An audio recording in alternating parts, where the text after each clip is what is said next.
Her family sold her as useless until a lonely mountain man built her a cabin and called her wife. Witness this unbelievable, true, inspired story right here on Whisper of the Past. Don't forget to like, subscribe, and share where you're watching from. Let's get started. The story begins in the rolling foothills of Appalachia, where the land stretched wild and untamed, and the people who lived there were bound by hardship and survival. It was the early 1900s, a time when life in rural America was unforgiving, and families often measured worth not by affection, but by how much work each member could do to keep the farm running. In this setting lived 19-year-old Clara Mae Johnson, a girl whose existence had been overshadowed by the harsh judgments of her own kin. Clara was the youngest of 7 children. Her father, worn thin by years of laboring on rocky soil, saw his children not as blessings, but as workers in a machine that kept the family afloat. Her mother, hardened by poverty, rarely offered softness. Unlike her stronger sisters and brothers, who could haul water, till fields, or tend to livestock, Clara was frail, plagued by frequent sickness, and her spirit was quiet rather than defiant. She did what she could, mending torn clothes, gathering wildflowers that brightened the table, helping her mother cook, but to her father, such tasks did not put food on the table. The whispers began in her own home. Her siblings mocked her, calling her weak as a feather. Her father went further, calling her useless. To him, she was another mouth to feed in a household where every scrap mattered. Clara tried to hide the sting of those words, but deep down she believed them. She carried shame like a heavy stone, convinced that maybe she truly was a burden.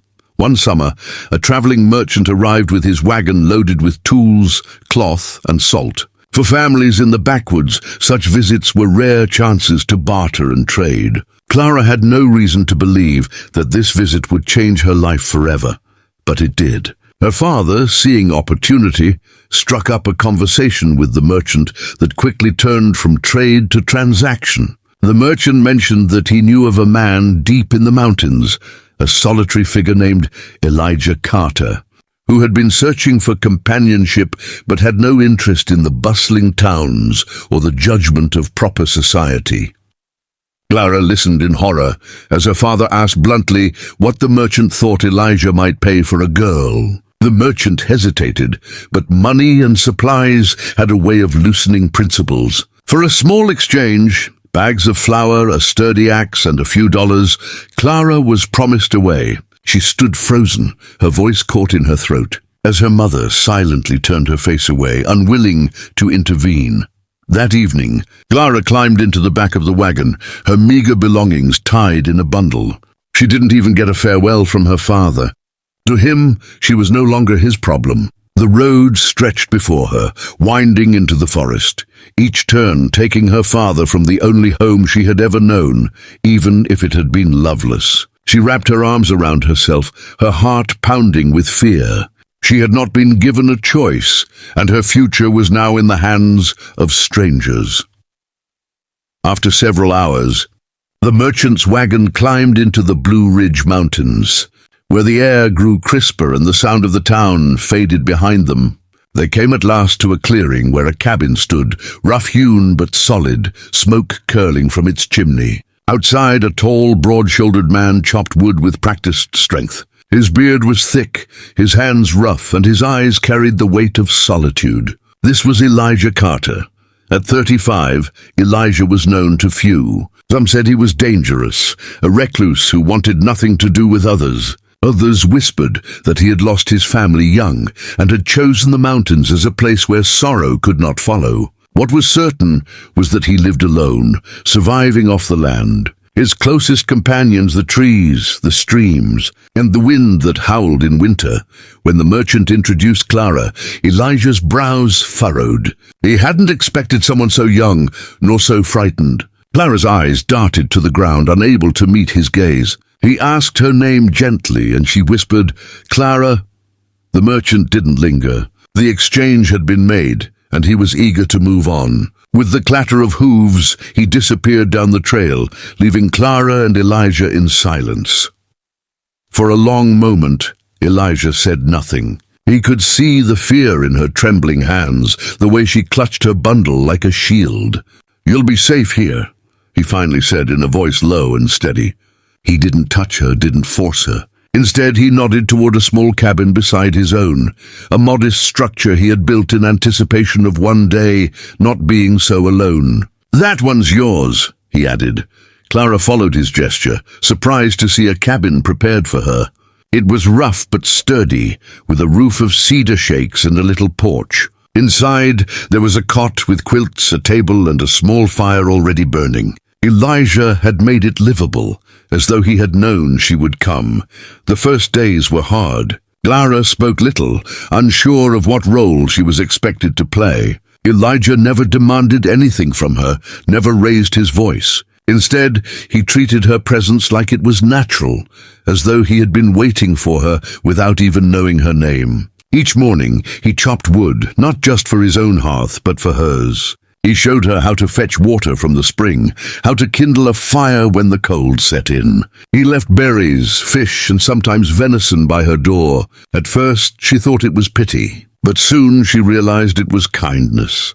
Elijah lived simply, but with dignity. His days were spent tending to traps, gathering supplies from the land, and mending what was broken. Clara began to join him, hesitant at first, then with growing confidence. She learned how to fish, her laughter echoing through the trees the first time she caught one herself. He taught her which plants could heal wounds and which ones to avoid. Slowly, her frailty began to fade, replaced by a strength she didn't know she possessed. The townsfolk who occasionally ventured near whispered about the strange pair. Some mocked Elijah for taking in a useless girl, while others gossiped that Clara had been sold because no one else would have her. But Elijah dismissed them with the same indifference he gave the wind. To him, Clara wasn't useless. She was a partner in survival, a soul who softened the silence of his life. One evening, as the firelight danced across the cabin walls, Elijah spoke words that would forever change Clara's heart. She had been tending to a stew, humming softly, when he looked at her with an intensity that made her pause. "Clara," he said, his voice rough but sincere, "you're not what they said you were. You're not useless. You've got more heart than anyone I've known. And I want the world to know you're my wife." The words stunned her. She had never imagined someone would claim her with pride, not as a burden, but as someone to be cherished. Tears welled in her eyes, spilling down her cheeks. For the first time in her life, she felt wanted, seen, and loved. The months that followed transformed Clara. She planted a garden outside her cabin, watching as shoots of green broke through the soil, symbols of the life she was building. She filled her cabin with wildflowers, her laughter now as common as birdsong. She was no longer the girl who had been cast aside. She was a woman who had found her place, not in the eyes of her family, but in the arms of a man who valued her worth. As spring came to the mountains, the once timid girl who had arrived with nothing now stood tall, her hands calloused from work, her spirit unbroken. And though the world below might never understand, the bond between the lonely mountain man and the girl who had been sold as useless, in the quiet of the Blue Ridge, their love grew strong and unshakable. For Clara, what had begun as the cruelest betrayal had become the greatest blessing. In Elijah's steady presence, she discovered that she was never useless, never unwanted. She was a wife, a partner, and above all, she was free. Clara's life in the mountains slowly shifted from survival into something she had never experienced before: belonging. Where once she had been a timid girl, waiting for harsh words or rejection, she now found herself in a world that demanded resilience but rewarded her with peace. Elijah was not a man of many words, but the way he moved through life, the way he quietly ensured her safety and comfort, spoke volumes. By the time a year had passed, Clara was no longer the frightened girl who had stepped out of a wagon with nothing but a bundle in her arms. She was stronger, her back straighter, her hands rough from work yet graceful in the way she tended to her garden. Elijah built her a small chicken coop, and she raised hens with care, delighting in gathering fresh eggs each morning. Together, they expanded the little cabin, adding shelves, windows, and even a rocking chair that Elijah carved for her out of oak. Their days were simple, but there was beauty in that simplicity. Clara learned the rhythm of the land, the songs of birds that heralded dawn, the distant howl of wolves at night, the sweet silence of snowfall. Elijah taught her how to track deer and how to tan hides, while Clara, in turn, softened his rough solitude with small touches. She embroidered curtains for his cabin, planted flowers along the path between their doors, and cooked meals that filled the air with warmth. Slowly, what had begun as two separate cabins started to feel like one home, one life intertwined. But life in the mountains was never without trial.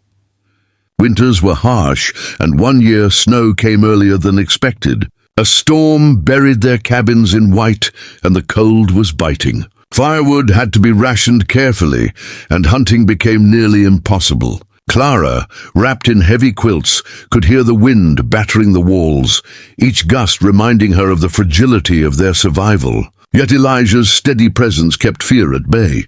He checked her cabin daily, bringing food, repairing leaks, and even sitting with her to ensure she wasn't alone in the worst nights. One morning, Clara awoke to find Elijah shivering with fever, his strong body weakened by an infection from a wound he had hidden from her. Panic surged through her. In the past, she would have felt helpless, useless as her family had called her. But not anymore. Clara gathered herbs she had learned to recognize, boiled water, and tended to him through long nights. She fed him broth, cooled his forehead, and refused to let him slip away. For days she barely slept, her devotion unwavering. Slowly, Elijah's strength returned, his fever breaking under her care. When he opened his eyes to see her curled beside him, exhaustion etched on her face. He realized she was no longer the frail girl who had arrived at his cabin. She was his anchor, his reason to keep going. Spring returned, melting the snow and bringing with it new life. Word of their unusual partnership had spread further down the mountain. Occasionally, neighbors passed through on their way to town, curious about the man who had taken in the girl abandoned by her kin. Some sneered, suggesting she was still useless and only a mouth for Elijah to feed. Clara no longer wilted under such words. She stood tall, her chin raised, her eyes clear as she replied, "I am his wife." She had claimed her own identity, not one assigned by her family or by strangers, but one built in the fire of survival and love. Elijah, too, began to change. Where once he had kept to himself, avoiding people, he now accompanied Clara to the edge of town on rare trips for supplies. He stood beside her proudly, unashamed of whispers or curious stares. He introduced her not as a girl he had taken in, but as his wife, the woman who had saved his life and shared his burdens. Clara's cheeks flushed with pride each time, her heart swelling with a sense of worth that could never again be stolen. Their love deepened in ways words could scarcely capture. At night, as they sat by the fire, Elijah would listen to Clara read aloud from an old Bible her mother had once given her, the only possession she had kept from her former life. Her voice, soft but steady, filled the cabin with peace. He often told her that her presence had brought light back into his home, light he hadn't realized he was missing.